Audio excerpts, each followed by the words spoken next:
Check the mic and make sure it sound right, boys.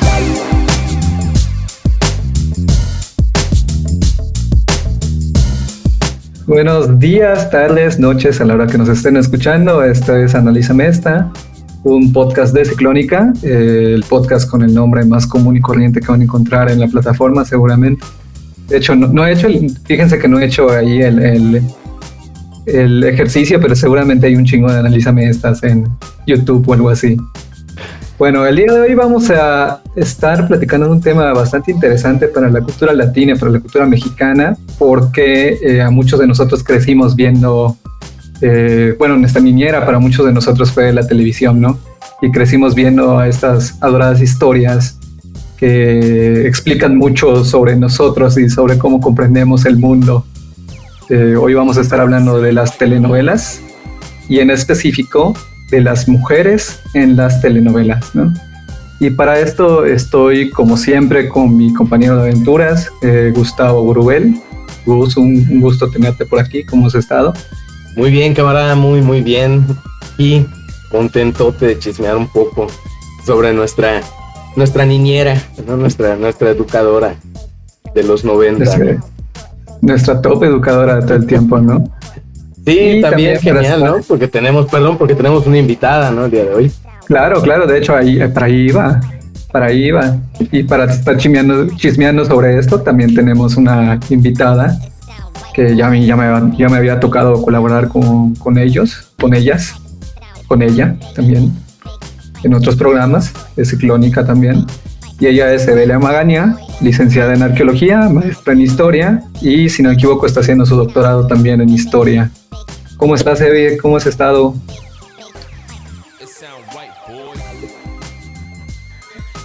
Hola, pues... ¿Y qué tal? ¿Qué tal la invitación a este podcast? ¿Cómo te engatusó Gus? ¿Qué te prometió a cambio? Una caguama. Absolutamente nada. Le acaba de prometer, ¿no? Una caguama. Pues bueno, vamos entrando un poquito en materia, ¿no? Para empezar, vamos a hablar si por algún motivo alguien nos está viendo fuera de México o por algún motivo alguien no sabe qué es una telenovela. Pues vamos a empezar diciendo que es uno de los productos televisivos más consumidos por la mayoría de los latinoamericanos, ¿no? Estas producciones audiovisuales empezaron a hacerse en 1951 y pese a lo que mucha gente cree, pues la tradición de las telenovelas no la empezó ni México ni Cuba. La empezaron los brasileños con una novela que se llamaba Sua Vida Me Pertenece. Sua Vida Me Pertenece. Sí. Perdón por mi mala dicción. Pero bueno, la duración de estos capítulos eran de 15 minutos y eran transmitidos 2 veces por semana. Mientras que al mismo tiempo, o sea, la primera novela se hizo en Brasil, ¿no? Pero en el mismo año, en 1951, Cuba y México también sacaron novelas. Y al principio, dime. ¿Oyeron? Y desde entonces y siguen siendo 15 minutos, solo que esos 15 minutos, o sea, de tanto comercial. Sí, es que nosotros, ¿no? Exacto. Pero siempre fue así. Pues en realidad se supone que no, o sea, me imagino que 15 minutos al aire. Así. ¿Cuánto? Un cortometraje, ya sabes. Un cortometraje. Un cortometraje. Y ya de hecho el formato de 45 minutos lo adoptamos cuando México hace su primera novela y como que le da el horario estelar. Y desde ese entonces el tiempo neto que dura una telenovela son 45 minutos. Los otros 15 son comerciales, aunque realmente sabemos que son como 25 minutos, media hora de comerciales. Sí. O sea, recuerdo que alguna vez dijo un profesor que creo que una novela era de 23 a 27 minutos. Sí, por ahí, como una serie, de hecho. De una hora. Como una serie. Sí, está duro. Sí, ni parece, ¿verdad? Por tanto comercial que meten. ¿Ay, qué onda? Yo no. No, sí son de 45 minutos, de 40 a 45 minutos. Sí, porque ahorita, ¿dónde lo vi? Nosotros tenemos Blim y ahí mi mamá está viendo y nosotros también estamos viendo unas novelas y en promedio cada entre 45 sin cortes que la plataforma de pago pues claro, no mete los comerciales y sí son de 40 a 45 legalidad está ahí en el Blim. Wow. Bueno, Eddie, Gus, ahora les voy a hacer una pregunta muy importante. ¿Cuál es la primera novela que ustedes se acuerdan haber visto? O sea, con esta pero visto de neta, me gusta la historia y me senté a ver qué onda con esto, ¿no? A ver, ¿tienen ahí la idea? Yo estoy pensando. Diría. Porque no recuerdo si eran las infantiles. Creo que era, de las infantiles creo que era Carrusel, pero recuerdo de las infantiles así de que me super clavé y fue así de super fan. Sí, no me despegué jamás. Era la del diario de Daniela. Y Daniela Luján era una de mis crushes de la infancia. Sí, también la mía, güey.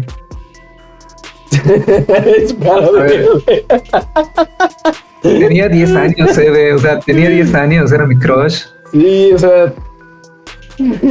No, mi cara no es por lo que están diciendo, no es por lo que estoy pensando. ¿Por qué? Estoy, güey. Mi primera telenovela que me acuerdo haber visto y también por un crush es Esmeralda. ¿Quién la protagonizaba? La pasaron en 1900. Leti Calderón. Sí, Leti Calderón y Fernando Colunga. De hecho, creo que fue el primer protagónico de Colunga, si no estoy mal. La transmitieron creo que en 1997 y mi crush no era Fernando Colunga. Era Ignacio López Tarso. Era como o sea. Oye, ¿qué tienes, Ignacio? Ya lo viste de joven. Pues no, desde que tengo uso de razón, el señor ya está viejito, ya sabes. Desde que tengo uso de razón. Es casi Benjamin Button, güey. O sea, nació anciano. 98 años. No me acuerdo cómo se llama el actor. Te lo voy a googlear por la ciencia. Voy a el Adrián tenía una colita de caballo. ¿Alejandro qué? Still guapo, por cierto. Ruiz. Alejandro Ruiz. Sí, porque además él tenía su colita de caballo así, de canto rizado, se veía chulo. Muy noventero. Sí. Y ahora otra pregunta, aprovechando que el tema es las mujeres en las telenovelas.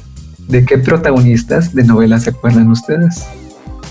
Porque de hecho creo que pues en general siempre nos acordamos más de la protagonista que de los protagonistas, ¿no? No, sí. El vato en las telenovelas, pero bueno, ya eventualmente se platicará en estas plataformas, ¿no? Pero pues prácticamente un peón del ajedrez, ¿no?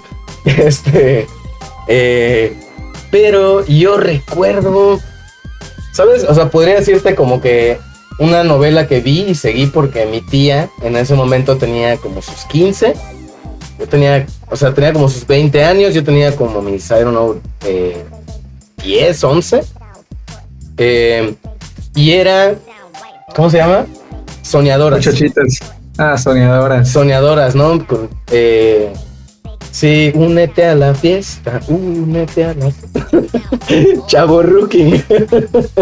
Uy, güey, me recordaste así mitos de los 90, tipo, no vayas al cine porque ponen jeringas con VIH con SIDA en el asiento, ya sabes. Eso no decía era la canción. Soñadoras de la vida, siempre, no sé qué onda. Algo así, ¿no? La cambiaron y la cantaba Sentidos Opuestos. Uy, súper noventero el texto. Ay, Dios mío. Tú, bebé, ¿de cuál te acuerdas?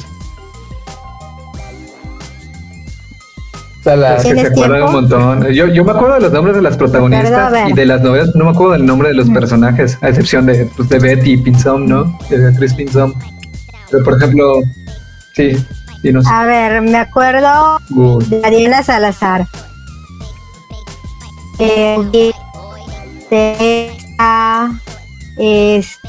¿Cómo se llama? De Bella Mercedes, igual la María Fernández Azteca, doña Bárbara. A ver, hay más, punto más. No me acuerdo exactamente del nombre, pero bueno, de Daniela, de Pasiones. La misma actriz hizo El Noveno Mandamiento. Laberintos de Pasión, buenísima. Te digo, yo me acuerdo de las actrices, pero no me acuerdo de los nombres de los personajes, salvo Harlo, Taparlo en Rebelde. Estaba Michelle Colucci también, ¿no? Michelle Viet por ahí en ¿cómo se llamaba? Soñadoras. ¿Cómo le habían puesto? Y bueno, yo creo que si me es una protagonista que se me viene a la mente así inmediatamente es Marimar. Así, o sea, Thalía, pues.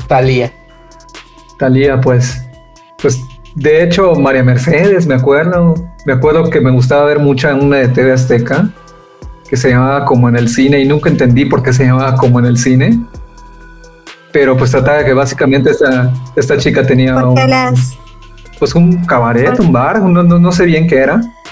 ¿Por qué? Pues, ¿Era Eve?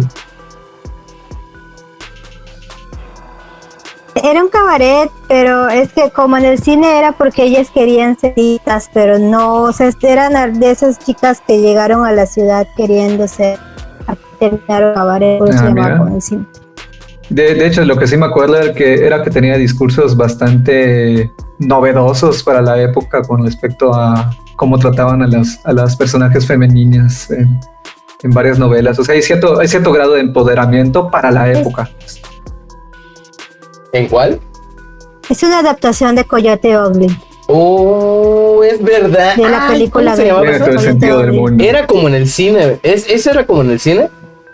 Con Sí. Betty Monroe. Con Lorena Lo Rojas. que acaba de decir. Exacto. ¿Cómo se llama esta? La Ninel. Con Ninel Conde, sí. La Ninel, que era la Topacio. Topacio estaba Ninel Conde. Tiene nombres de piedras. Wow, tengo demasiados flashbacks en mi mente ahorita. Zafiro, Tacio. Y Rubí. Sí, eran puros nombres de piedras. De piedras. Porque de hecho por eso le decía esta Olivia Collins, que era como la dueña del cabaret, que eran sus joyas. Otra, de hecho creo que es una protagonista.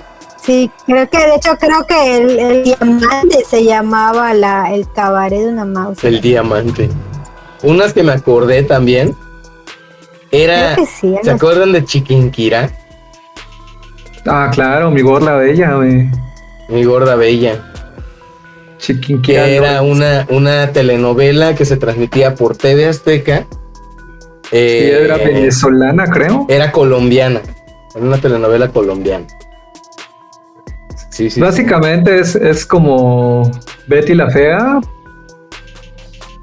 Chiquinquirá. Es que de hecho creo que la actriz se llamaba así, pero el personaje se llamaba Chiquinquirá Lawrence.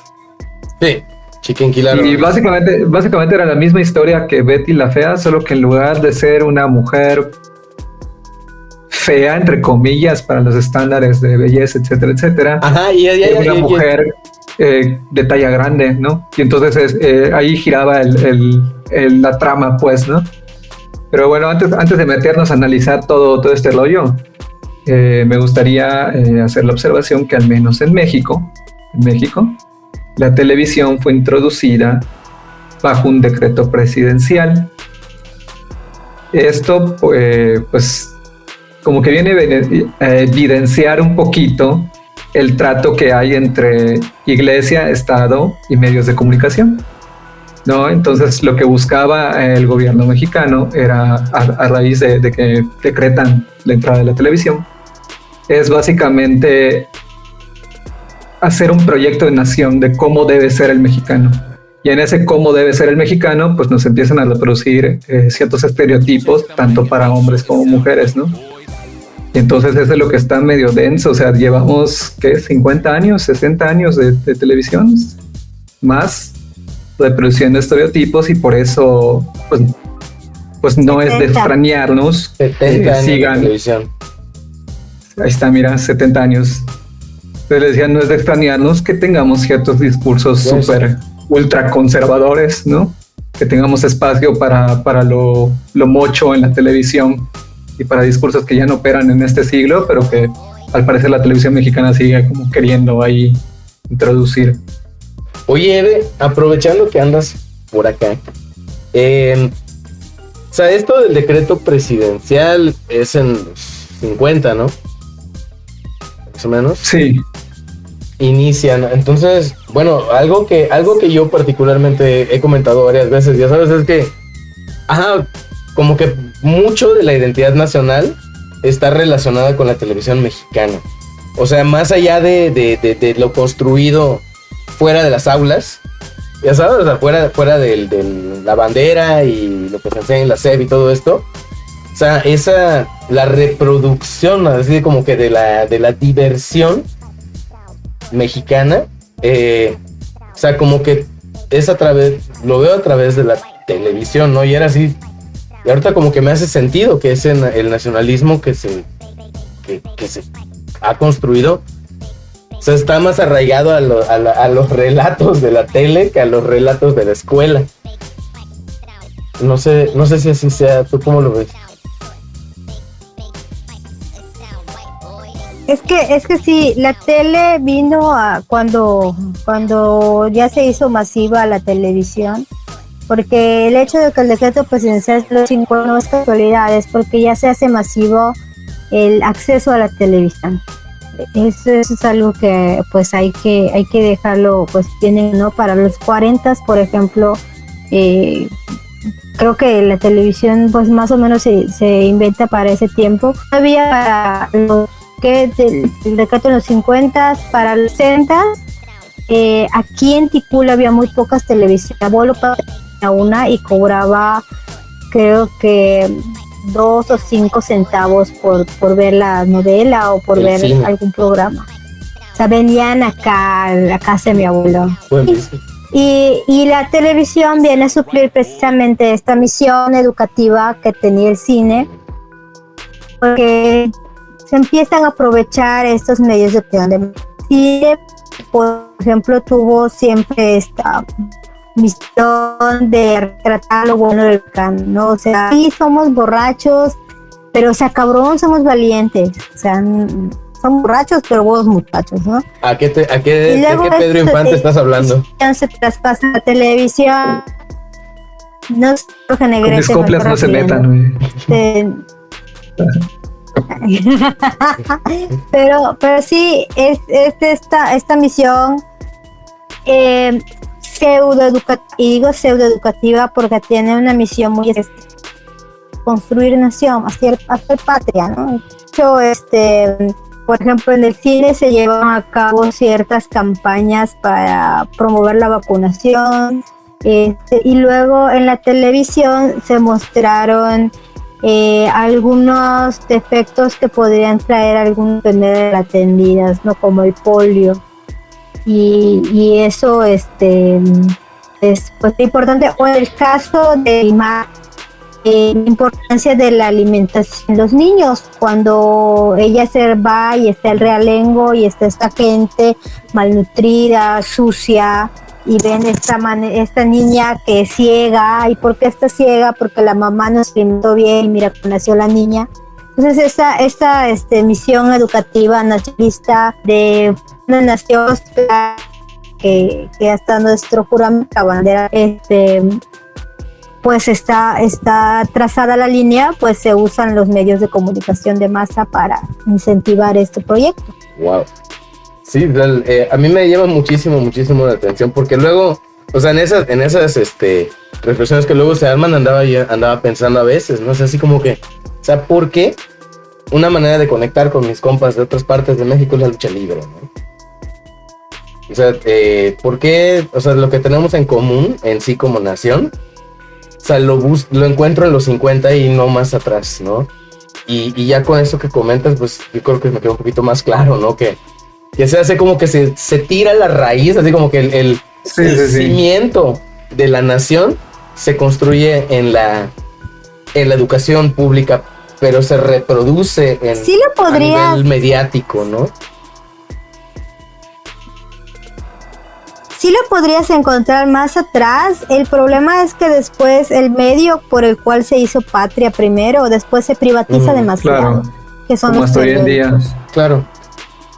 Entonces, exactamente. Entonces, antes pues habían periódicos pues como que más sueltos, ¿no? Y por ahí se comenzó, digamos, a trazar esta línea. La gente empezó a leer más porque con Porfirio Díaz se inicia la educación pública y se hace obligatoria, los niños empiezan a ir a la escuela, la gente empieza a leer más, y eso lo puedes rastrear a partir de 1915, con la prensa ilustrada y todo eso. ¿A quién va dirigido, no? Pero la problemática de los periódicos es esa, la gente tiene que leer y mucha gente no sabe. En cambio, con el cine, con la radio, con la tele, no tienes que leer, lo escuchas, lo ves, te llama la atención, capta más, y por eso es que no puedas rastrearlo antes.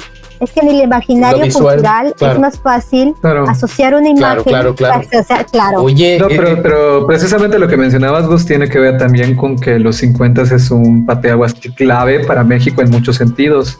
Y entonces todo lo que originalmente era del pueblo y para el pueblo lo empiezan a usar precisamente para ver este pedo de identidad del mexicano, ¿no? No es casualidad de por qué seguimos fomentando el fútbol, no es casualidad de por qué seguimos fomentando y viviendo del turismo como la lucha libre. Por cierto, hace dos días, el 21 de septiembre, fue el Día Nacional de la Lucha Libre. Ahí dato curioso. Y pues todo esto se puede, o sea, en muchos sentidos también, en deportes como el boxeo también, en deportes donde es bueno México, todo esto pues es como toda una maquinaria de discursiva que hace que vayamos entendiendo cómo es ser mexicano, pues, ¿no? Ahora con lo que comentó Eden, me puse a pensar que, o sea, conectando ya esta onda con las telenovelas, es a través de esas narrativas, de esas narraciones, de esos cuentos de ese México, ¿no? O sea, porque, o sea, es claro que para construir una nación necesitas usar literalmente todos los medios a tu alcance. Y uno de ellos es la literatura, ¿no? O sea, ahí mismo están esas historias, esas novelas que narran una... Es lo primero que me puse a pensar, ¿no? O sea, esas creaciones literarias de ese momento histórico, ¿no? Que narran un México, ¿no? Que si van a contar una historia de amor, la van a contar en un México de ese momento, ¿no? Que también, o sea, lo hace oficial el gobierno, ¿no? O sea, literal, claro, lo que se dice, esto es una narración de México, ¿no? Entonces está padre porque las primeras telenovelas son adaptaciones de guiones escritos en radionovelas, que a su vez son adaptaciones de narraciones literarias. ¿No? A mí me parece muy interesante, ¿no? O sea, cómo se transforma. Y ahí es donde entra el rollo, ¿no? Porque, si no me equivoco, una de las primeras novelas así como que screenplays, o sea, escritas para la televisión, es Cuna de Lobos, ¿no? Sí. Pero hay mucho más. O sea, hay más. Antes de esa hay muchas otras. Sí. Hay más. Ya. De hecho, fíjate que en las novelas, una narrativa que a veces no se ve, es toda esta conexión histórico-política que se traza en las novelas. Por ejemplo, cuando en México se hace la propia versión del Derecho de Nacer, que es una película cubana de los 50, creo que es la primera versión. Pues es eso, ¿no? Es una película que está ambientada en Cuba, de una mujer. De hecho, la virgencita que sale, la virgencita de la Caridad del Cobre, que es una devoción muy, muy solicita en Cuba. Y cuando la adaptan a México, la adaptan en Yucatán. Y no es casualidad que la adapten en Yucatán, la novela. Luego hay una película anterior a la novela que está adaptada en Veracruz, que tampoco es casualidad que la hayan adaptado a Veracruz, porque tanto Veracruz como Yucatán tienen una conexión fuerte con Cuba. En el caso de Veracruz también la herencia negra es muy fuerte, muy rastreable, inclusive en su traje típico. Y en el caso de Yucatán, desde principios de 1900 hay una conexión muy fuerte con Cuba. Entonces hay esa conexión geopolítica que está muy presente en las adaptaciones televisivas. Las vas a adaptar, sí, Claro. pero no en cualquier lado. Porque hay que conservar esta presencia también para poder contar y para poder entender, ¿no?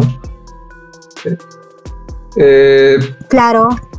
Siento que nos estamos desviando un poquito, aunque sigue estando interesante. Está esto que interesantísimo, estamos ¿no? Por eso quería como que aterrizarlo, Sí, aterrizarlo sí. en esas narrativas, ¿no? O sea, cómo vamos a contar la historia, porque, y bueno, te doy el pie. Habíamos comentado, ¿no? Que una frase de un muy polémico profesor de la universidad decía que, que las, ¿cómo era? Ajá, que las telenovelas es la historia de la Cenicienta contada una y otra vez. No, Que de cierto modo, sí, ya lo hemos discutido en otros lugares, pero pues estas narrativas se han construido desde hace muchísimos siglos atrás, precisamente con la literatura, con los cuentos populares, con los cuentos de hadas. Al final de cuentas, una telenovela es un cuento de hada moderno, por decirlo de algún modo, ¿no? Pero ya poniéndonos un poquito más en la base, pues vamos a hablar cómo son representadas las mujeres, ¿no? Usualmente, pues porque esto también tiene que ver mucho con el contexto histórico en el que salen los productos televisivos, pero usualmente las mujeres siempre han sido representadas bajo pues, bastantes estereotipos, ¿no? Estos estereotipos hacen que las personas que ven estos contenidos normalicen comportamientos y actitudes que se supone, y lo pongo muy entre comillas, se supone que deberían tener las personas, ¿no? Y en el caso de las mujeres siempre tiende a ser más con lo emocional que con lo racional, ¿no? No sé si alguno de ustedes quiera completar esto, tienen alguna opinión de esto. Tú coméntale, ve. Métele. Pues es que fíjate que eso es precisamente por lo cual las novelas como Mi Gorda Bella y todos los subproductos de Betty la Fea me chocan hasta en lo más hondo de mis células nerviosas. Me molestan muchísimo esas dos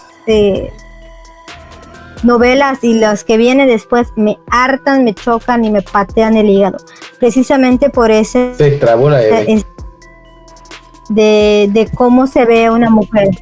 Ay, Ya, Sí, ¿Ya regresé? ya estás con nosotros. Sí, te perdimos 3 segundos.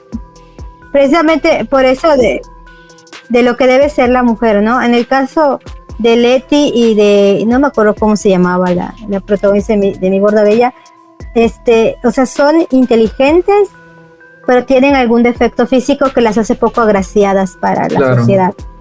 Y es por eso que su inteligencia puede ser apreciada. Pero si tú lo volteas a las contrapartes de las dos, que son Rubí y Teresa, como son inteligentes y son guapas, a huevo tienen que ser malas. Son ambiciosas, son culeras, son unas desgraciadas porque tienen un punto a donde quieren llegar y por eso tienen que ser malas. O sea, si no son, o sea, si eres inteligente y poco agraciada, eres una persona buena, un alma de Dios que te enviaron del cielo.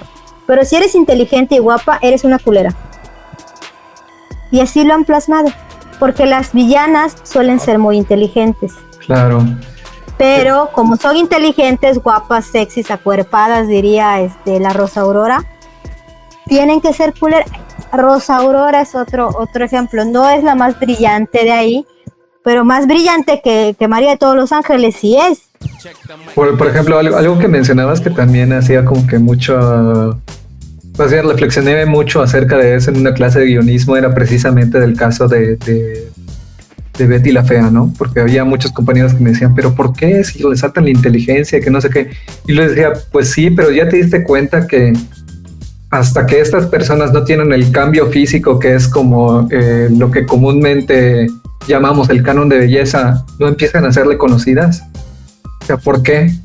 No tiene, o sea, sigues reproduciendo este discurso de si no eres bonita, no importa todo lo demás, ¿no? Y entonces llega un punto en el que, güey, Betty por sí misma es la persona más inteligente que hay en esa maldita novela. Todos los protagonistas, hombres a su alrededor, son unos estúpidos, idiotas, etcétera, etcétera. Y no porque me caigan mal, es porque tienen muy poca inteligencia emocional, son pendejos, así como tal, son inútiles y siempre se valen de las protagonistas para poder resaltar, ¿no? Siempre se cuelgan del trabajo de los demás para poder... Y no es hasta que hay este cambio de paradigma, por decirlo así, que ella ya es bonita o ya la ven bonita, que la empiezan a reconocer y empiezan a decir, ella es chingona, ¿no? Porque es inteligente y además está bonita, ¿no? Wow. Entonces, es que esa novela está llena de estereotipos, porque además una de las villanas, que es la secretaria, es rubia, es sexy, es voluptuosa y es pendeja. De hecho. Oye, Marce. No estoy seguro de cómo sentirme. Porque, la verdad es que yo no, tiene muchísimos años que no veo telenovelas. Y específicamente la mitad de mi vida, llevo la mitad de mi vida sin ver tele. Pero, o sea, obviamente, pues no recibo, ya sabes, o sea, vivo en México, ¿no? Entonces, lo que nunca me percaté hasta ahorita que lo comentó Eve es eso, ¿no? Que una mujer inteligente y guapa es mala, o sea, es el estereotipo de la maldad, ¿no? O sea, y también, o sea, yo creo que coincidimos, ¿no? En el hecho de que definitivamente, o sea, están contando y esto aplica, yo creo que hasta para las ideas de revolución, cambio social, todo esto, al momento de meterlo dentro del campo de la ficción, entra en un campo muy peligroso porque lo cuenta como precisamente una ficción, una fantasía, algo que no puede pasar, ¿no? O sea, algo que es algo tan, algo tan surreal que merece ser contado, ya sabes, o sea, y se pone más duro el asunto cuando y literalmente, o sea, el mensaje allá en Betty la Fea es: no importa cuán inteligente seas, mientras no tengas la capacidad de seducir a un vato, no vas a lograr lo que tú quieres, ¿no? O sea, muchas otras cosas. O sea, y obviamente, o sea, y la van reproduciendo y reproducen como que un estándar de fealdad también estereotipado, ¿no? Claro. O sea, porque si tienes lentes como yo, eres feo, ya sabes. Porque si usas brackets como yo, eres feo. Y está bien, sí soy feo, güey, lo acepto, pero no es porque tengan lentes y brackets, güey. Es porque así, ni pedo, ¿qué le vamos a hacer? Pero precisamente Pero es que es algo... Ya, el hecho es ese, ¿no? De que cuando la protagonista para gente siempre hay una manera de desacreditarla. Llamándola bruja, llamándola loca. Haciéndola fea. O sea, no puede. Sí, poniéndola como alguien fea. Sí, o sea, ella tiene que demostrar que su inteligencia y su belleza no es algo malo. Creo que viene también este discurso, ¿no? De una mujer así no puede existir, ¿no? O sea, no puede ser bonita e inteligente, o es bonita o es inteligente, ¿no? Y entonces son esos discursos que están medio densos, porque precisamente, pues usualmente en estas reproducciones o representaciones, mejor dicho, de la supuesta realidad mexicana, pues las mujeres siempre dependen emocionalmente, económicamente, o son tratadas de alguna forma como un complemento del hombre, ¿no?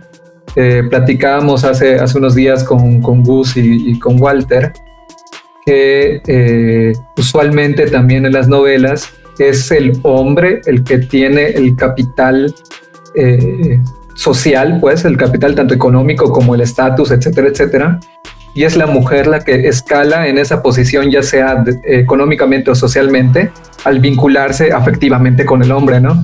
Es como ella tiene todo que ganar, pero él tiene todo que perder. Y entonces eso es lo que también está medio denso, ¿no? O sea, en cuanto a lo social, pues, o sea, no estoy hablando de lo emocional, pues, ¿no? ¿Tú crees? No. A ver, dime. Y ahora sí que, como la TikTok, no. Recuerdo que esa sesión la analizamos una vez en la de teorías sociales con un profesor en la facultad, y no. El profesor siempre decía, que aunque la novela mexicana tenía un toque aspiracional de el ideal de ser rico, joven, guapo, exitoso, realmente si te das, siempre pasa algo que se terminan casando entre la misma clase social.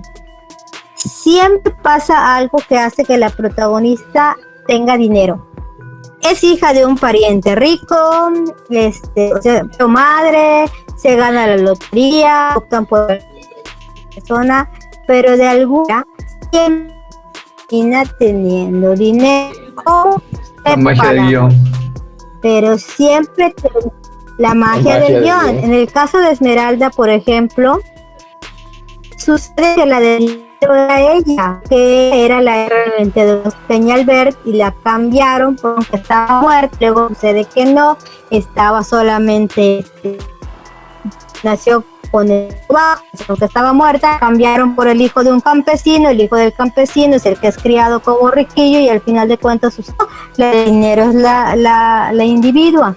El caso, ejemplo, de María Mercedes, mamá que los no termina casada con un hombre rico que después los regresa a buscar, y además ella es heredera porque el vato loco queriendo joder a sus parientes le termina heredando. Entonces ella termina teniendo dinero por los dos lados. Entonces, siempre tiene que pasar algo. Marimar, el papá termina siendo un millonario que por X o Y razón no pudo regresar con la mamá, pero hasta que ella puede pelear se da cuenta que tiene un papá, y el papá termina convirtiéndola en una señora. Entonces, y la vieja termina teniendo dinero. Siempre pasa entre clases. Ese discurso cambia. Eso. Siempre se casan entre clases. ¿Cómo? Pregúntaselo a los la magia del guión, o sea, porque o sea, yo no coincido con lo que decía el profe de Eve en la materia, pero creo que también entra dentro de la misma fórmula aspiracionista, en el sentido de que no es tanto como que un esfuérzate por ser mejor, porque, o sea, obviamente la historia de las telenovelas también es el camino del héroe, ¿no? Claro. O sea, helénico, ¿no? Entonces, o sea, a través de todas estas pruebas, ¿no? De amor y de dolor y de frustración, ¿no? De la historia, ¿no? O sea, siempre va a llegar al éxito entendido como el ascender de clase social. O sea, literal, o sea, que empezar a europizar, ¿no? el comportamiento y la indumentaria para ya poder casar, como tú dices, ¿no? O sea, con la clase, y entonces sí, ya es un final feliz, porque era pobre y ahora es rica, ¿no? O sea, ese es como que no lo había visto por allá. Sin embargo, también coincido con Aaron cuando dice que sí yo coincido está relacionado, porque la persona con la que se va a relacionar el protagonista es una persona con cierto acceso, ciertos privilegios, ¿no? O sea, no es como que el Godínez, ¿no? Porque esas son las historias, ¿no? A los costados que cuenta la novela, ¿no? Es el más rico, ¿no? O sea, y para que ella pueda casarse con el más rico, tiene que tener acceso a esa clase social, ¿no? O sea, él no puede ceder. Pero es que esa es la parte que tiene de fábula, claro, la novela. O sea, mira, en el caso de las protagonistas que ya mencioné, digamos que ya tienen su martirio de haber vivido toda la vida en la pobreza sin saber que tenían un pariente rico, ¿no? Pero como ellas son buenas, exacto, son virtuosas, son un dechado de virtudes, les dio un pariente rico. Entonces, ¿cuál es la moraleja? Pórtate bien y va a venir tu pariente rico. Lo estoy esperando, aquí estoy. Cuando quiera aparecer. Es la idea del terreno que va a solucionar el pedo, ¿no? Pues es que, los entiendo los dos en cierto sentido, ¿no? Al final de cuentas, la protagonista en un principio no sabe que tiene estos privilegios y no sabe que es de esta clase social. Entonces se cría dentro de otra forma de ver la vida, por decirlo de algún modo, ¿no? y algo pasa en medio de la historia que se da cuenta que, no, yo siempre estuve o siempre tuve que estar en esta clase social, ¿no? Entonces, también está medio denso esos discursillos que nos dan a modo inspiracionista, que insisto, no son meramente de las novelas, o sea, no es, este rollo no lo inventó Televisa, no lo inventó TV Azteca, no lo inventó Telemundo, este rollo viene de las fábulas medievales. Hace años, pasa ¿no? algo. Literalmente, la Cenicienta era una hija de una señora, ¿no? Que el esposo fallece y se apropian de toda su fortuna y la tratan como una, o sea, la ponen en una ente de pobreza, y a través del acceso a un espacio de la alta sociedad es que ella tiene, se le resuelve, y nuevamente ella ya accede, ya sube de clase y ya se puede casar, ¿no? O sea, porque, o sea, esa es la Cenicienta, ¿no? O sea, las hermanas malas, que, ojo, que allá el discurso de fealdad es hacia las antagonistas, ¿no? Pero y ella es bella y las demás son feas y malas, ¿no? Feas y malas. Y a partir de ahí empiezan a construir a Cenicienta, exactamente como le pasa a Marimar, exactamente como le pasa a todas y casi todas de las protagonistas de las telenovelas. Bueno, Con las tres Marías no te metas, vato. Te voy a enfierrar. Las tres Marías. Es que si me preguntas a mí, las tres Marías es mucho más importante que el Padre, el Hijo y el Espíritu Santo, güey. O sea, no hay mexicano que no haya visto las tres Marías, que no conozca las tres Marías, que no haya visto a Muy Palaboy cantar Marimar, güey. O sea, no existe. Sí, y comentabas, ¿no? Que también, o sea, Marimar es todo un éxito en Tailandia. En Filipinas. En Filipinas. En Filipinas, y en sí en muchos lugares asiáticos y rusos y Europa Central, la telenovela en sí ya es considerada un género por sí solo, ¿no? Que también lo platicábamos con Gus. ¿Sí? En ¿cómo se llama? En Filipinas realmente todas las novelas mexicanas son un éxito. Filipinas es un gran consumidor de telenovelas mexicanas, igual Rusia, ambos lugares. Creo que Filipinas tiene que ver con su herencia hispana. Rusia, pues no sé. ¿Le gusta el exótico también? Pero, bueno, consuman producto mexicano. Creo que sí, creo que esta chica tiktokera Ali Ivanova dijo que a los rusos les gustaban mucho las latinas por ser curvilíneas. Mira, qué interesante. Pues me imagino que sí, y estás hablando de un lugar donde el presidente monta osos, ¿no? Sí. Estos mitos de Putin, que ese güey lo puede todo. Yo creo que ya vamos a entrarle como que las preguntitas, porque sí hay como que muchas cosas que analizar entre lo que nos vamos acordando de protagonistas, ¿no? De personajes que han a la telenovela mexicana. Yo les quiero preguntar qué mujer protagonista de una telenovela o qué personaje mujer en una telenovela creen ustedes que rompió el estereotipo de damisela en apuros, pero así por completo. ¿Teresa? Hasta el mismo. Pues es que en dado caso Rubí, o sea, también, claro. Que de hecho ni siquiera sería Rubí, o sea, hay una versión antes de Rubí que es la misma historia. Que Teresa fue antes. Sí, sí, ya lo investigué. Teresa salió en formato de radio, creo. Teresa salió antes y después salió Rubí. Pero Rubí se volvió más famosa primero y después famosa más por la chulísima y bellísima Irane Ori, una señora actriz, era una señora. Ellos dos.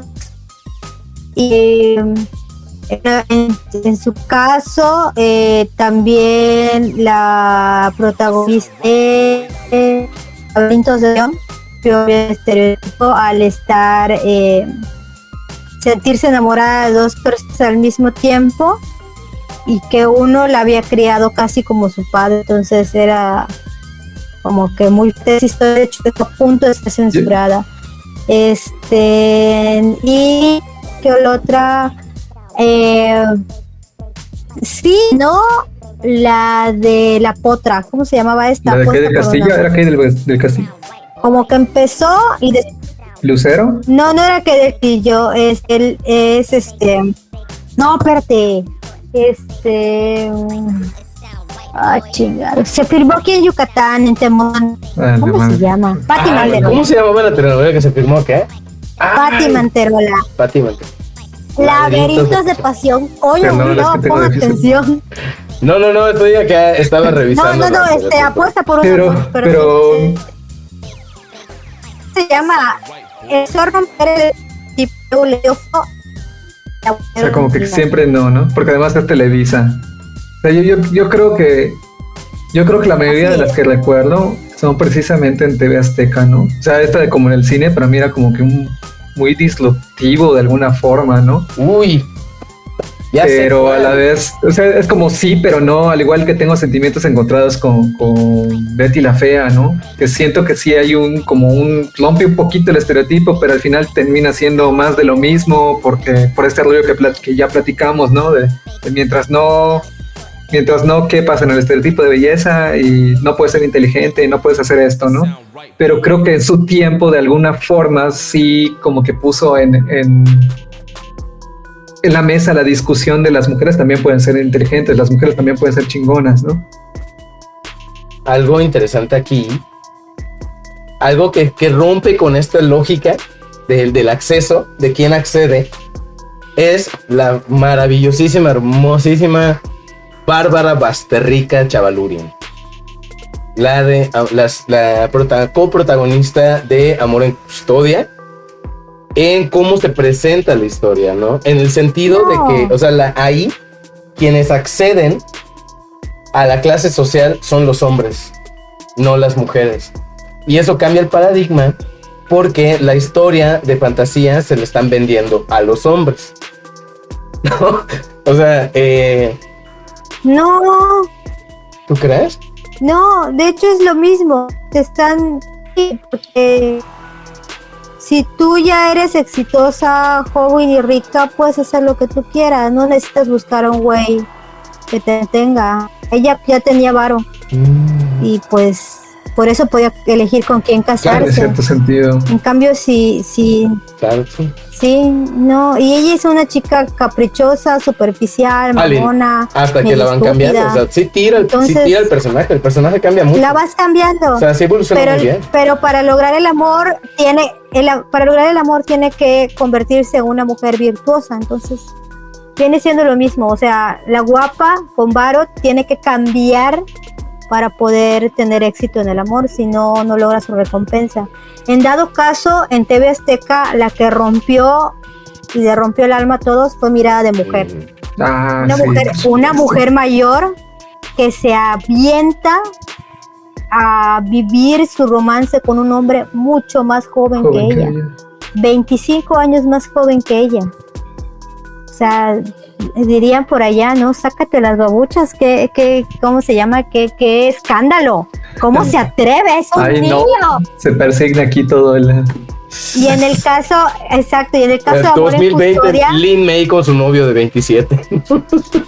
en el caso de Amor en Custodia sería la mamá, Sí, que va en o sea, contra del papá, va en contra del esposo, incluso de su hija en un principio, y dicen, yo me quiero chingar al guardaespaldas. Y se casa y se A Juan Manuel embaraza. Aguirre, Y se lo Sergio chinga. Bazáñez. Es que Y se lo Sergio chinga. Bazáñez, o sea, niégatelo. No, yo tampoco se lo niego, sin pedo. No. Llégatelo. Nada de hombres. No más, montan un caballo ese hombre sin camisa, ¿no? Como Ahorita sea. vengo, voy al baño. Ajá, o sea, fíjate, bueno, a mí me llamó mucho la idea. Son como que en esa novela ponen a dos parejas, ¿no? O sea, la adulta y la juvenil. Se están contando dos historias, dos dinámicas diferentes. Y pienso que sí hay cierta transgresión en cuanto a a qué perfil busca a esta chica, Bárbara, ¿no? Al momento de enamorarse, porque eso está interesante, ¿no? La parte de cómo se van enamorando, ¿no? muy Pero de... no le cuentes el personaje, sigue están siendo un vendiendo la estereotipo. historia de no hay... Abajito, o sea, la historia juvenil está vendiendo que no hay fronteras sociales, no hay clases sociales y que... Va, si se gustan se pueden unir, ¿no? Pero aún así sigue habiendo ese... Ya soy tu guardián, soy tu guardaespaldas, ya soy tu novio y así hasta que yo, hombre, tengo que tener el acceso a la clase social alta para poder estar contigo. ¿No? O sea, siempre me llama mucho la atención cómo siempre hay este brinquito de escala social. Sí, eso, sí. Me llamó muchísimo la atención. Pero, ¿qué otra hay? Y ya que estamos la dueña de con la ex primera dama. Con Angélica Rivera. Sí, es la dueña. Pues ya que estamos hablando de esto, ¿existe el empoderamiento de la mujer en las novelas? O sea, ¿hay personajes, mujeres empoderadas en las novelas? ¿O cómo se da este empoderamiento? ¿Cómo podríamos decir que se da este empoderamiento? Sí y no. O sea, es que a ti te venden que te puedes superar, pero tienes que tener, o sea, modérate, mija. O sea, sí puedes ser exitosa, pero hasta cierto punto, ¿no?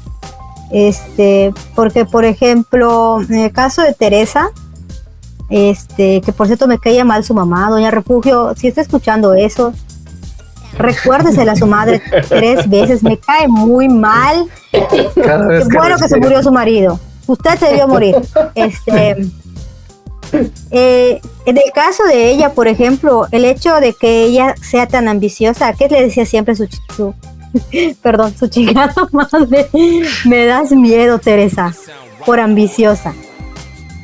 De pronto llega un tope en donde ya es feliz, ya está enamorada del güey del que se casó por interés, pero se enamoró de él, y uno dice, es que ahí se debió quedar, pero ella quiso más porque el hombre se fue a bancarrota y entonces pues ella también se fue a la fregada por ambiciosa, ¿no? O sea, sí puede ser ambiciosa, pero no tan ambiciosa. Claro. Te tienes que moderar, porque por ejemplo igual con Marimar, que era una mujer sufrida y que le hicieron de todo, güey, le hicieron recoger una cadena en un sembradío de nopales. ¿Quién siembra nopales en el lodo? Nadie. Pero ahí estaban sembrados en el lodo. Durante años sembraron eso específicamente para eso, güey. Era una fantasía que quería cumplir. Exactamente. Con ese único, alguien me va a hacer encabronar y quiero que recoja algo de ese nopalear en el lodo. Y el jardinero diciendo, todo mi esfuerzo valió la pena, güey. Ándale, el vato le contrata exclusivamente para eso. Cuando ella se empieza a vengar y le hace lo mismo a Angélica de que recoja los papeles del lodo, es que está loca, ¿cómo se atreve? O sea, esa vieja sabe que le hizo recoger una cadena de lodo y aún así le está haciendo recoger esta loca, pinche mujer mala y desgraciada. O sea, la vuelven mala.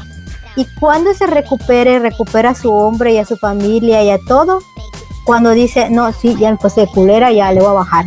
Y pierde todo. Pierde la herencia de su papá porque lo regala. Entonces, hasta que vuelve a perder todo, es que dice, ay, no, pues si ya me quedé sin nada, recupera, ¿cómo se llama? El caballero de armadura. Siempre las tienen que rebajar, o sea, sí tienes que ser ambiciosa, mija, pero no te pases. ¿Por qué te pasas? Ya no eres una protagonista, eres una villana. Para Greco, ya no eres Marimar Angélica.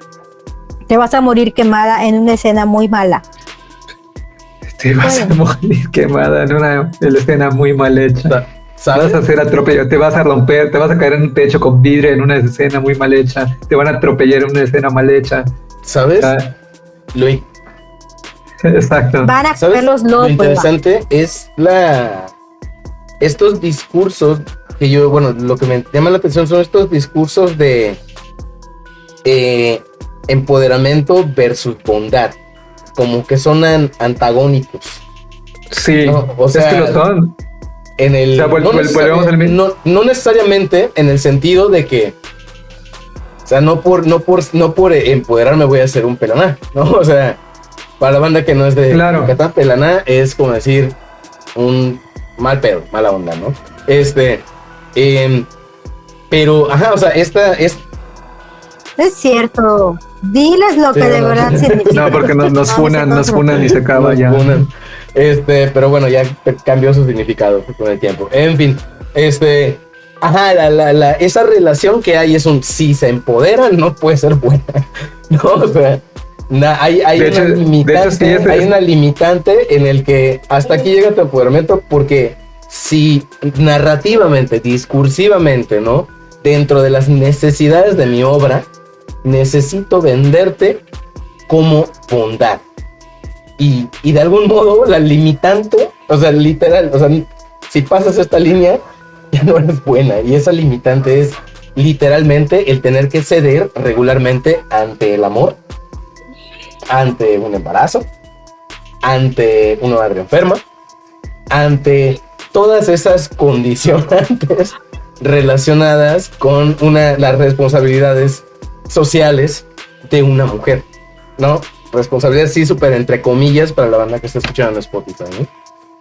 Es lo que... Claro, de hecho es precisamente esto venía pensando, y hay como un empoderamiento a medias. O sea, el empoderamiento es usado como un recurso de este personaje está avanzando, pero cuando se trata de poner o sea, la novela tiene que terminar con el status quo, ¿no? Y parte de ese status quo es como bájale a tu pedo, ¿no? Ya te estabas yendo, como Homero jalando a Lisa, ¿no? Cuando se va al cielo, así como que, ¿dónde vas? Para acá. Te vas a quedar aquí, ¿no? Y es lo que pasa con todas estas protagonistas. O sea, Betty la Fea realmente, y la neta es que no me gusta tanto esa novela, pero veo mucho ejemplo ahí, ¿no? Estás viendo realmente Betty la Fea, sí, me obligan a ver Betty la Fea.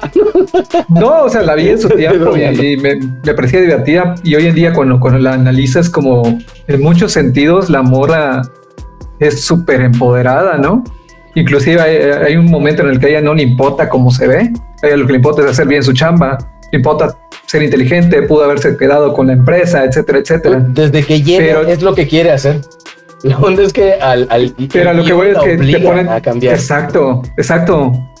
El guión le obliga a que hasta que no te estés en esta fase que ya platicamos, pues no puedes lograr lo que quieres, ¿no? Y eso es lo que discursivamente está medio cabrón, y pasa con muchas protagonistas, con muchos personajes en las novelas, ¿no? Dime. Aaron, lo que está atrás de ti es tu silla. Sí, ¿por qué? ¿Esto? Ah, ok. Nada. Cuando Ya íbamos a grabar Misterio en el Mayab ahora mismo. No, sí es la silla. Pero sí, fíjate, para que hagan copia conmigo. Hace poco volvimos a ver Esmeralda. No me acuerdo si la vimos en Blim o la pasaron en la tele. Creo que la vimos en Blim. Anyway, la cosa es que estábamos viendo Esmeralda y mi hermano y yo, Lluvia es comunicóloga. Entonces a ver, estuvimos así. O sea, literal, con esa cara. Porque a pesar de la novela, ya cuando la pobre se casa con el señorito rico, a ella se la llevan a la casa del fulano Lucifer y él dice que la viola. Entonces, pero antes ella ya había tenido su que ver, cosito. Entonces, entre que ella tiene su que ver con el Josando y se la llevó, creo que todo pasa en la misma semana. Y la morra sale embarazada. Obviamente es el doctorcito. Pero el doctorcito se le entra la duda en la cabeza de que el chamaco no es de él y la manda a la chingada. Y durante toda la novela ella se pasa diciéndole, míralo, porque la ciega. Entonces cuando el niño en la escena, que me acuerdo que lloré, aquí no puedes decir de coraje, a mis 29 años por una novela, le dice, oye, tú sí puedes abrazar, dime cómo es. A ver, no se te escuchó bien, ¿qué fue? No lo puedo abrazar porque no sé. ¿Dónde me quedé? Ah, sí, el vato le dice que no puede. Sí. ¿Ya? Ya. Sí, ya está. ¿Escucha? Ajá, que no puede abrazar a la criatura porque no es de él, es de Lucio Malaver. Y yo así de, al final de todo eso, ella se queda con él. Después de que toda la pinche novela, negándose al hijo, negando, no lo, aunque sea hijo de ella, que probablemente sea toda una violación, lo repudia y con el niño la repudia a ella. Al final de la novela se queda con el güey. Entonces, o sea, además, ella estaba en un proceso de empoderamiento, le había mandado a la chingada, se iba a casar con un tutor mucho más pequeño. Pero al final el vato, por alguna cuestión psicológica, se queda ciego y ella lona. Entonces, hasta ahí llegó el empoderamiento, mamá. Lo tienes que perdonar porque está recibiendo su castigo. Y se chingó, se queda con el güey al final. Entonces, toda la novela nos quedamos así. Ese final tuvo muy mala aceptación, tanto que es moderna, ella ya no se queda con el protagonista, se queda con el doctor. Tuvo muy, muy mala recepción ese final, inclusive en los 90s cuando se filmó Porque la como novela. diría el buen Jorge del canal de YouTube, te lo resumo así nomás, lo importante es el amor heterosexual. O sea, es que en muchas de estas hay cosas que dices así como que, pero cómo, mijo o mija, quiérete, ¿no? O sea, toda la maldita novela estuvo negando que es su hijo. ¿Por qué diablos irías a terminar? No tiene sentido, ya sabes, es como no tiene sentido, por favor. Sé que le pagaste un chingo a tu protagonista, pero entonces, ¿por qué escribiste esa, güey? O sea, no tiene sentido. Y hablando de esto que mencionas de hijos, ¿cómo son las mamás en las telenovelas? ¿Cuál es el estereotipo que nos han vendido de mamás en las novelas, ¿no? Porque además también creo que depende mucho de si es mamá de la antagonista o de la protagonista, ¿no? Y también hay como ahí rollos discursivos. O sea, usualmente la mamá de la protagonista es toda bondad, toda virtud. Le pasó algo que provocó que no pudiera atender a sus hijos. Su condición no depende de ella, ¿no? Mientras que creo yo, eso sí, a título personal, creo yo que cuando se habla de la mamá de la antagonista, como que te la pinta como si ella hubiera hecho algo malo para que su hija sea mala, ya sabes. Como que si la responsabilidad completa de por qué esa personita es así, es culpa de la mamá, ¿no? Y el papá, ¿qué pedo? Y la familia, ¿qué pedo, no? Y la sociedad, ¿qué pedo? El papá a veces aparece, güey. O sea, dentro de la fórmula mexicana, el papá o murió, o está casado en otro lado, o está de viaje, pero nunca está, ¿no? Uy, o sea, pues O es un borracho. Yo O sea, creo que para la banda que no se ha dado cuenta de esto, Goku, o sea, Dragon Ball es una telenovela mexicana, güey. Papá nunca está, le comienda con sus amigos, güey, se va de parranda, creo que le se agarra putazos con gente. Creo que acabas de agarrar un martillo, le acabas de dar el clavo, pero así de un patazo, ¿no? Porque yo creo que sí, como habíamos platicado en el programa de Goku contra Naruto, ¿no? O sea, como que esta reproducción de familia tradicional ochentera, setentera, que llega a México 20 años tarde cuando llega el anime a México, ¿no? O sea, la misma idea, la misma lógica es la que opera aún en la televisión contemporánea, ¿no? Ese formato de familia. La familia rica regularmente está en tensión, ¿no? O sea, yo creo que, o sea, creo que podemos dividir las maternidades entre las mamás de las protagonistas, ¿no? Y las protagonistas como mamás, ¿no? Las mamás de las protagonistas pueden ser o malas o buenas, ¿no? O sea, así como que... Pero o muy malas o muy buenas. Siempre Exacto. el binario, No, ¿no? O sea, o muy malas o muy buenas. Pero lo curioso es cómo es una mamá buena, porque la mamá buena regularmente es la de escasos recursos, ¿no? Y la dinámica es muy alegre, pero siempre se encuentran yo percibo esos dejos de sumisión ante absolutamente todo, ¿no? O sea, y siempre hay una conexión religiosa con lo que pasa, ¿no? Siempre es Dios, el destino o alguien más quien va a resolver, ¿no? O sea, el papel de la mamá buena, yo lo percibo como una gente alienante de la misma protagonista, en el sentido de que es el agente de fe.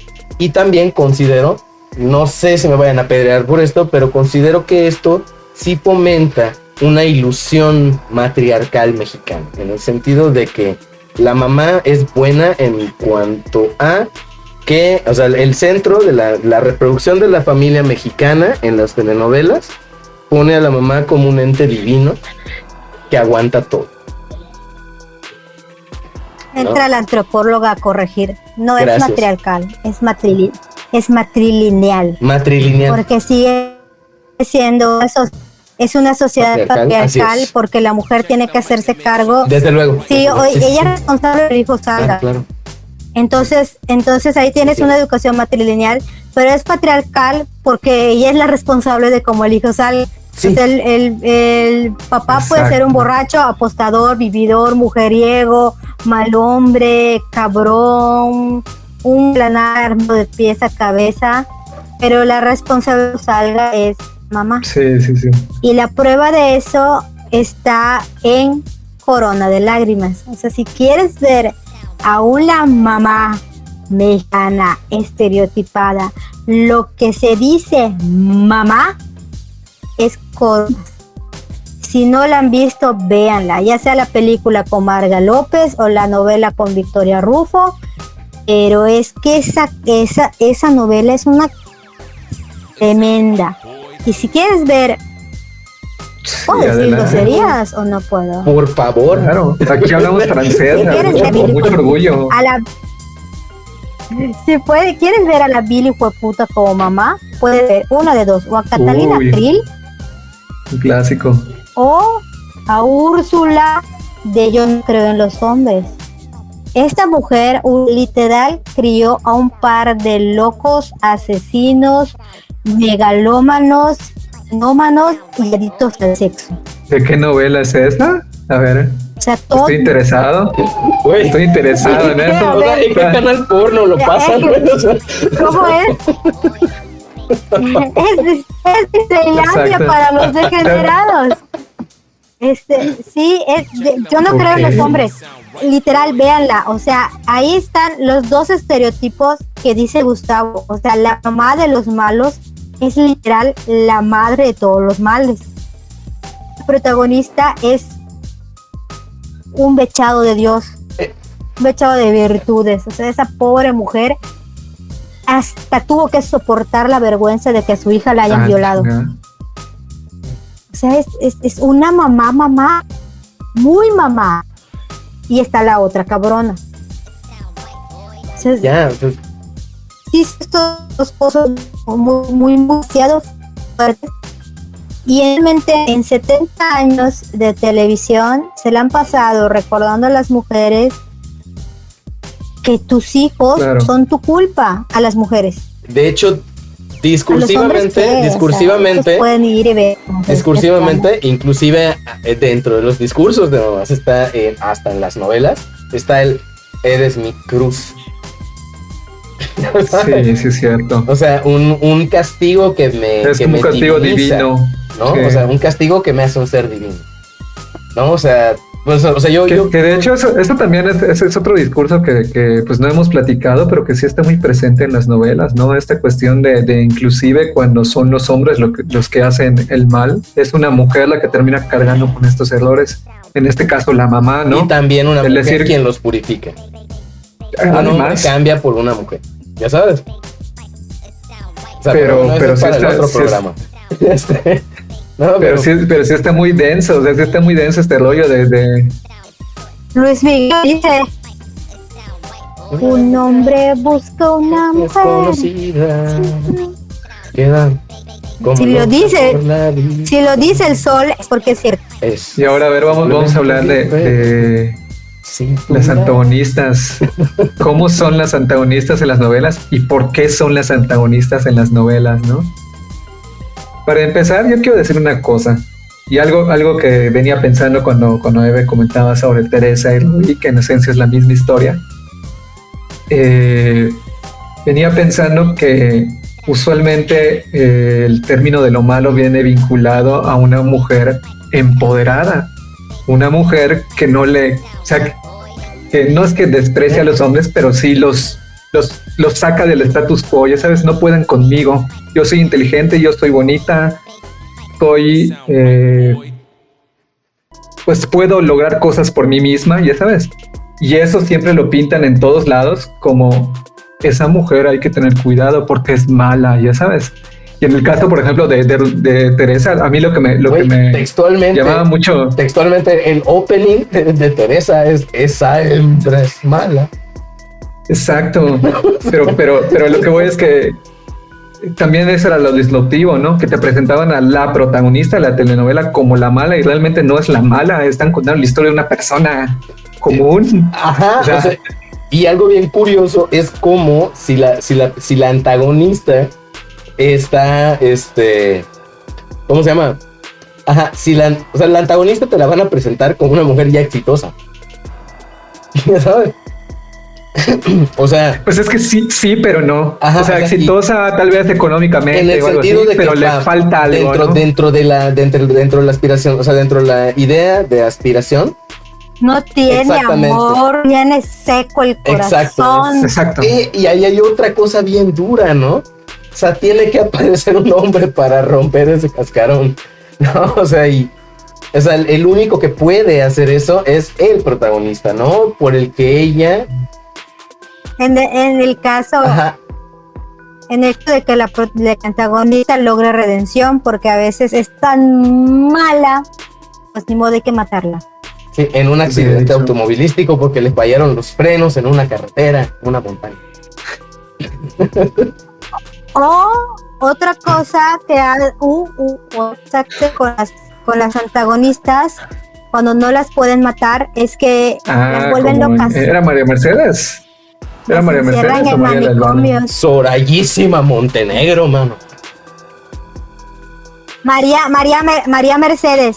Cuando sale ella se vuelve sí, porque se cree ahora que ella es María Mercedes. Vendiendo cachos. Cómprenme un cachito. Claro.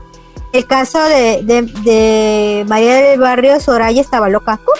Y después hasta hace cuando se quema con el cerillo. Hay otras antagonistas que han quedado locas, como la de Amigas y Rivales, Roxana creo que se llamaba, que además de que queda desfigurada, queda en un asilo, viéndose un espejo, todavía es bonita. Bueno, en Rubí también pasa así, ¿no? En Teresa también pasa esto, que realmente como que su empoderamiento era Rubí, entonces donde queda desfigurada. Sé que en una muere y en la otra sola como que queda desfigurada. Vamos, a ver, está bien interesante la pregunta, ¿no? La primera versión se muere. ¿Cómo castiga el guión en a la primera versión se muere? Esa es una gran pregunta. ¿Cuáles son los castigos a la antagonista dentro del guión? Ya tenemos el perder su belleza. Sí. Claro. Perder su dinero. Perder la cordura, el control, porque a veces, muchas veces pintan a la antagonista como una cuestión de control enfermizo con su familia o con las acciones de sus hijos. Sí. O morir. Y muy poco la reivindicación, ¿no? Pierden a sus hijos también. Pierden a sus hijos. Sí, son rechazadas por sus hijos. Que de plano les dicen, tú no eres mi madre, y se van. Uy. Wow, y que al final de cuentas todos estos discursos también tienen que ver con... los guiones. Sí, y al final de cuentas todos esos discursos también tienen que ver con una idealización de la mujer, ¿no? Tienes que ser bonita, tienes que hacer que tu familia te quiera, tienes que tener dinero, ¿no? Y no solo basta ser bonita, ¿no? Porque la antagonista es mala, ¿no? Fíjense. Aparte tienes que ser completamente... Tienes que ser bondadosa, tienes que ser virtuosa. No. Wow. ¿Qué comentabas? Fíjense que este estereotipo de mujer chencholona, guapísima, exitosa y con carácter, porque además la mala siempre tiene que tener carácter, ¿no? Tiene un estereotipo que la doctora Marta Santillán clasificó devoradora o de hombre. Es el tipo que la tradición cristiana trata como porque incluso cómo se consideran literalmente vampires, ¿no? hasta con el ¿no? Porque y esa caracterización de esa mala mujer lo llevan a las telenovelas, ¿no? O sea, hasta cuando el protagonista cede, no es que él sea un mal hombre, es que ella lo tentó, o sea, es que mírala, casi aventó un besito, obviamente que acostar con ella, no le podía decir que no, porque el hombre es hombre. Sí, fíjate que esto que... Y es una... Sí, continúa. Es una tipología muy, muy bien delimitada. Pues sí, fíjate que venía pensando y tienes total razón, se tiene que ver con lo cristiano, tiene que ver con este vínculo de la iglesia, o sea, al final de cuentas es el personaje de Lilith, ¿no? Esta primera mujer que es borrada de la historia de la Biblia, ¿no? Por ser una mujer mala, entre comillas, ¿no? Simplemente... Por atreverse a ser igual al vato, ¿no? O sea, exacto. ¿qué te pasa? Entonces sí, o sea, sí. Por atreverse a decir, yo me quiero comer ese güey y me lo voy a comer. O sea, también las protagonistas son extremadamente sexuales. Se acuestan con todos los güeyes que quieren o se la pasan seduciendo al protagonista. Y en el camino se acuestan con todos los güeyes que quieren. A ver, ya vamos cerrando con nuestra última pregunta. Wow, que en realidad eran dos, pero según yo, pues es técnicamente la misma. Vamos a decir que quiero saber su opinión de si ustedes creen que las telenovelas contribuyen a reproducir estereotipos de género y cómo son estos estereotipos. De hecho, creo que la pregunta sería, ¿hoy en día seguimos reproduciendo estereotipos de género de hace 50 años, 60 años en las telenovelas? ¿Tú qué crees, Gus? Bueno, particularmente yo tiene mucho tiempo que no veo telenovelas, no estoy al tanto de ellas, pero yo creo que el que Betty la Fea esté en el trending de Netflix a la fecha, habla de que, bueno, hay un factor nostalgia increíble, uno, ¿no? Y dos, es que al menos la población que toma las decisiones, que es la que prácticamente componemos o componen las personas contribuyentes, ¿no? O sea, quienes trabajamos y laboramos, creo yo que sí, o sea, sí estamos reproduciendo estos factores, ¿no? Yo creo que a nivel personal, si vuelto a ver a mis círculos sociales, de amistades, pues obviamente voy a decir, no manches, o sea, es ni al caso, ¿no? Pero yo creo que abrir un poquito más el panorama es ver nuevamente esa dinámica de el vato que quiere hacerse rico para sacar a una mujer que le gusta de pobre, ¿no? Estamos viendo a la chica que se esmera por ser bonita y buena para poder casarse, ¿no? Estamos viendo, ¿no? El comportamiento, la reproducción en las mamás al momento de solucionar problemas, ya sabes, a nivel local, de cualquier familia, de cualquier parte del mundo, ¿no? También hay estos dejos, ¿no? Del entender de la realidad a través de estas reproducciones, porque creo que, como hemos hablado, ¿no? Con aquello de, o sea, como nosotros en nuestra realidad inspiramos a estos guiones, pero estos guiones a su vez reproducen y plantean una realidad. Entonces es un continuo, ¿no? Es eso, ¿no? Es un hábito. No sé, yo lo veo por allá y que considero que sí es vigente. No sé qué opina la Eve. Sí, es que al final de cuentas la novela sigue siendo un catalizador social, ¿no? Entonces se siguen reproduciendo estos estereotipos de género. Y sobre todo porque las novelas que están saliendo actualmente son refritos de novelas antiguas. Entonces eso quiere decir que realmente tiene este dejo de añoranza, pero también tiene que ver con que la fórmula sigue siendo la misma. Y pues es lo que hemos venido diciendo a lo largo del programa. Ahí te dicen cómo debe ser, cómo es una persona que alcanza el éxito, pero no el éxito nada más laboral, sino amor, familia, dinero y sobre todo piedad cristiana. Por supuesto. ¿Qué va a ser de nuestra sociedad mexicana sin la Virgencita de Guadalupe? Sin Dios nuestro Señor, ¿no? Eso. Y es que, por ejemplo, hay una dimensión que no me gustaría como que nos clavarnos en este rollo porque es muy profundo. Pero también, o sea, como acá nuestro Sanolayo Rubio dice en su boca, ¿no? De la delgada línea. O sea, la única, tal vez de las pocas diferencias que existen entre las telenovelas y las series es el género al que van enfocadas. Porque si ven, hablando de estas series / telenovelas que están en esa delgada línea, que están en plataformas como La Casa de las Flores, como Rosario Tijeras, claro, ¿no? O sea, también entran dentro de esta dinámica porque sí, usan recursos técnicos cinematográficos para parecer como series. Control Z, que aunque la gente quiera decir es una serie mexicana, es una novela. Una telenovela. Es una novela. Es una telenovela.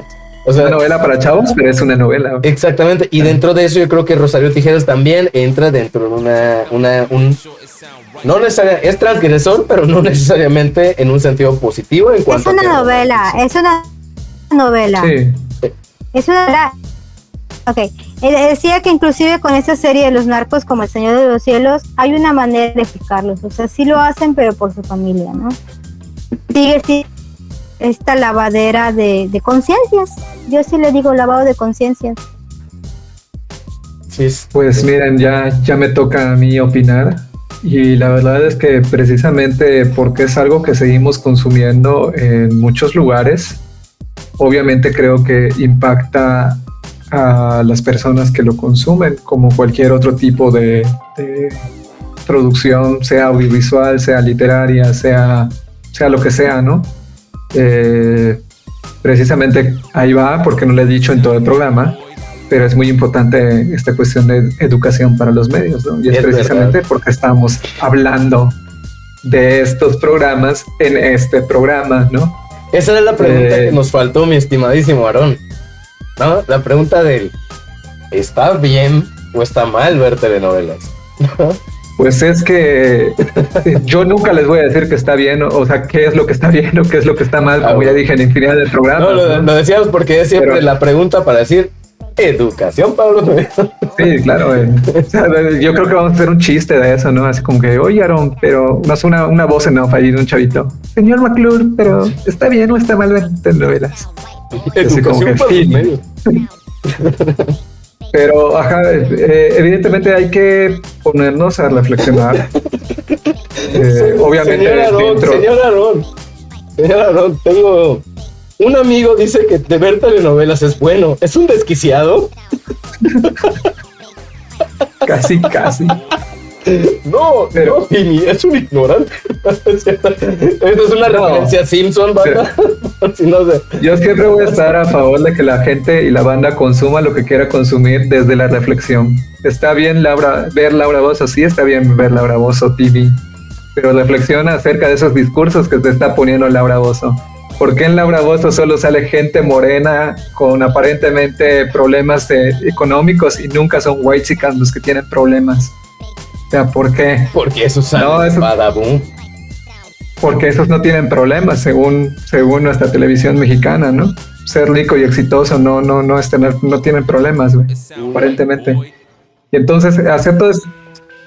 Fíjate que ese es otro tema para otro programa que sí está muy marcado. Claro que sí. Pero entonces, volviendo a esto que les venía diciendo, pues evidentemente vea todo desde la reflexión. O sea, así de simple, estoy viendo esto porque me divierte, sí, ok. ¿Qué puedo tomar de esto que discursivamente va con los valores que tengo como persona y que no afectan a los demás, ¿no? Porque inclusive la maldad por ahí puede ser un valor para muchos, pero banda, está mal, no lo hagan, ¿no? No sé, fíjate que ahorita me puse a pensar, sí, es verdad, o sea, la bandera siempre va a ser esa, ¿no? Educación para los medios, porque las cosas son buenas o son malas en razón de cómo cambia en tu mundo, si para bien o para mal, ¿no? O sea, para cómo afectan a las personas que aprecias y todo este trip, ¿no? O sea, cómo afecta a las personas en general, y es verdad, tenemos coincido con que podemos ver algo y podemos disfrutarlo y también decidir con qué partes de ese mensaje quedarnos, si nos queremos quedar con alguna parte de ese mensaje. Exacto. ¿No? Pero también estamos hablando de que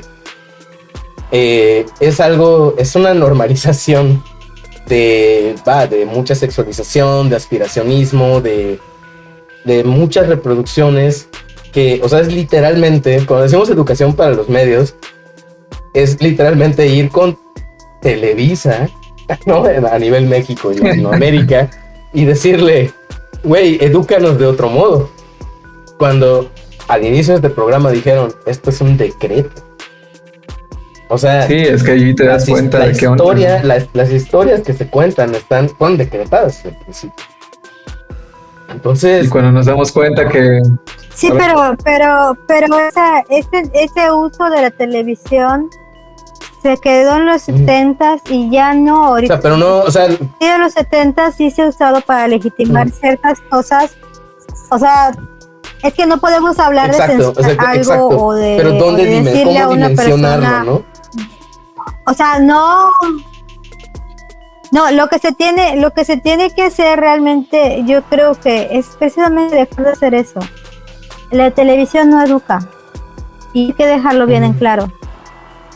No educa. Entonces, no puedes pedirle a que se eduque para educarnos, porque eso no es ya su finalidad. Exacto. Es un medio. Si nosotros ahorita exigimos que den contenido más educativo al canal de las estrellas, exacto, estaríamos aceptando que no es educado garrafalmente, tremendamente, que te tienes que educar con telenovela. A eso precisamente me refiero, ese carácter pedagógico que tiene la televisión por el simple y sencillo hecho de mandar mensajes masivos. No a niveles como que de estructurales como tal, sino que es un mensaje constante, masivo, que muchas veces se prefiere a hacer la tarea, por ejemplo, ¿no?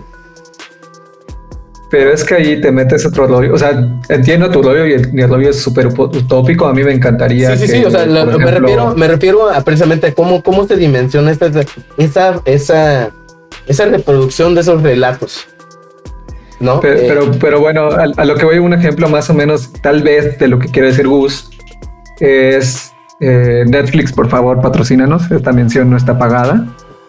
Pero, por ejemplo, cosas como Sex Education. O sea, tú ves Sex Education y dentro de su trama de amor adolescente y de despilfarro y lo que tú quieras, sí te enseñan sobre educación sexual. Precisamente. O sea, ya sabes. Exacto, o sea, es un producto bien hecho. Exacto, hay una fórmula, hay más fórmulas. Es la misma fórmula, puedes seguir contando la historia de la Cenicienta, pero la cuestión es qué felpa vas a usar para llenar ese osito, ¿no? O sea, ¿cuáles son los mensajes, los subtextos que le vas a meter a ese trip? ¿No? O sea, también es... Pero mira, es que no,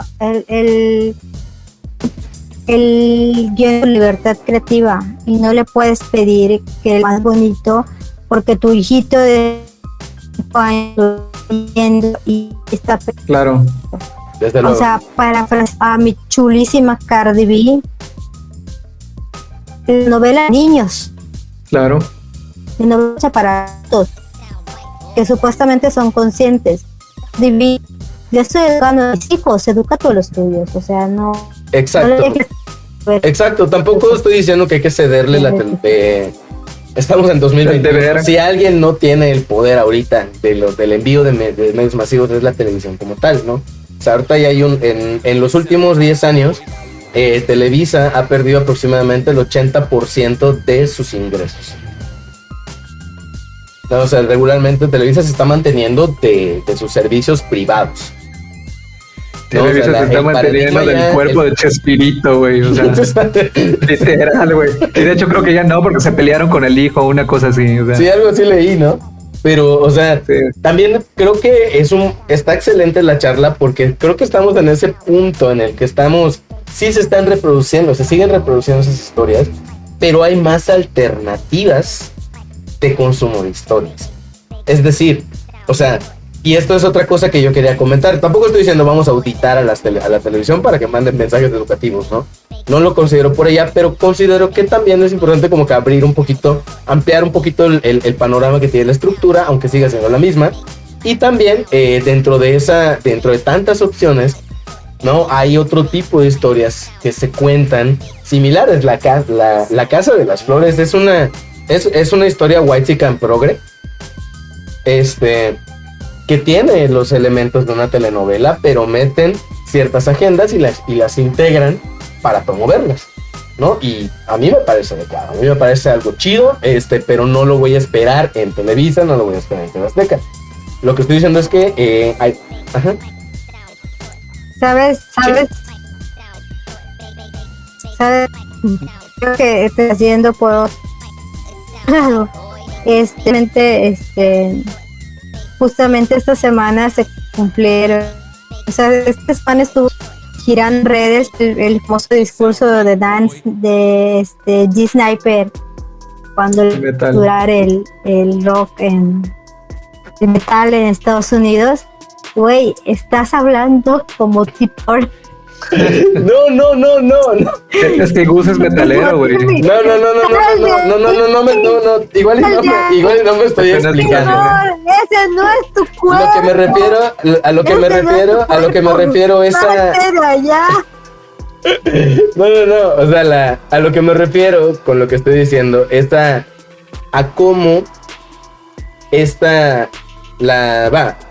definitivamente, si no hay una crítica, si no hay una propuesta diferente, estas estructuras se siguen repitiendo y dentro de ellas hay asimilaciones de esta realidad en la sociedad, ¿no? O sea, se asimilan, se construyen la realidad de mis relaciones personales a través de estas historias, ¿no?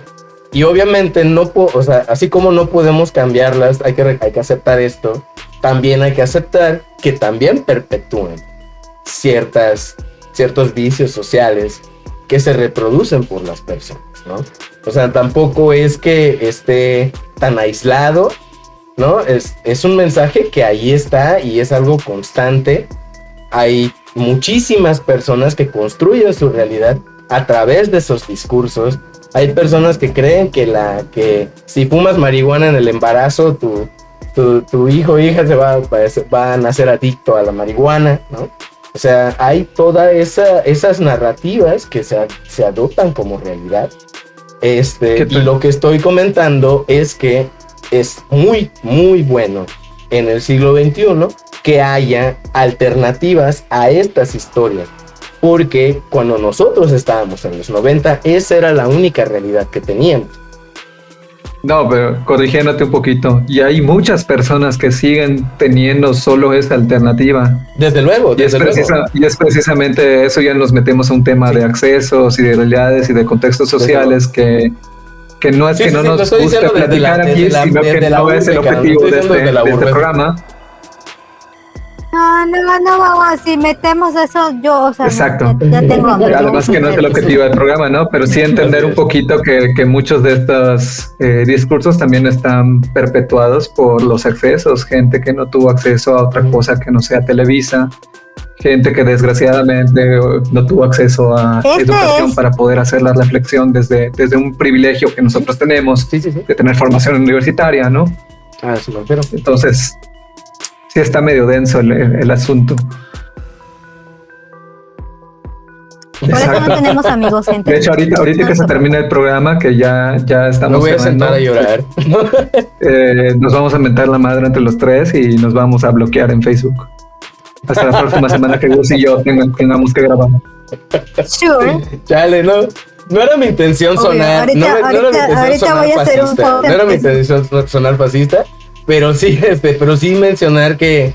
No sonaste fascista, sonaste como señora católica. Me refiero, no tanto. Yo no quiero mencionar, porque creo que este insulto sí como destruye amistades, güey, pero sonaste como rezadora en el Congreso de Yucatán. Bueno, o sea, sí. Me refería, yo veo allá un mensaje que perpetúa una realidad bien dura y que va. Ni pedo, o sea, no hay nada más que hacer. Sí, o sea, pero ahí está. Puedo entenderlo, pero pues ahí sigue estando, ¿no? No se puede cambiar, mucho menos así, y creo que mucho tiene que ver con el acceso, ¿no? Muchísimo que tiene que ver Claro. con el acceso, que cada vez es mayor. El año pasado empezamos a ver videos en vivo del interior del estado que hace 3 años no veía. ¿Sabes? Por O sea, supuesto. hay ahí un proceso de cambio que me llama la atención. Muy bueno. Pues bueno, bandita, esto ha sido todo por el día de hoy. Agradezco mucho la participación de Evelia Magaña, porque además creo que no hemos tenido la oportunidad en muchas ocasiones de platicar muchos temas. Al parecer tenemos bastante en común, más de lo que creía. Entonces agradezco que hayas venido. No, tampoco. Tú sabes que solo tengo ojos para ti, Gus. Yo también, bebé. Besitos. Soy casada. No importa, yo no soy celoso. Pero mi marido sí. No, no es cierto. No, yo me refería por él. No, tío. Así. ¿Tú qué? ¿Tú qué? Y bueno, No me la voy a dar de todos míos porque luego van a decir que si algo hemos mala. aprendido en este programa es precisamente que una mujer empoderada es una mujer mala.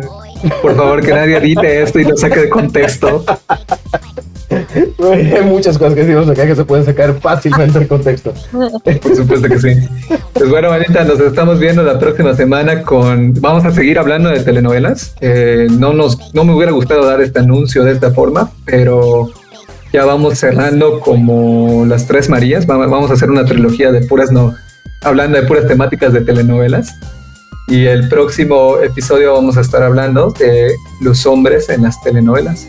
Entonces la siguiente semana no se lo pierdan. Esto es Analízame Esta en Ciclónica. Nos vemos la próxima semana. Chao, banda. Búsquenos Chao. en facebook.com/Ciclónica Podcast. Eve, gracias por escucharnos. Gracias por sumarte un ratillo a echar el chisme y compartir tu amplio conocimiento. Bueno, cuídense mucho. Chao. Y los quiero ver triunfar.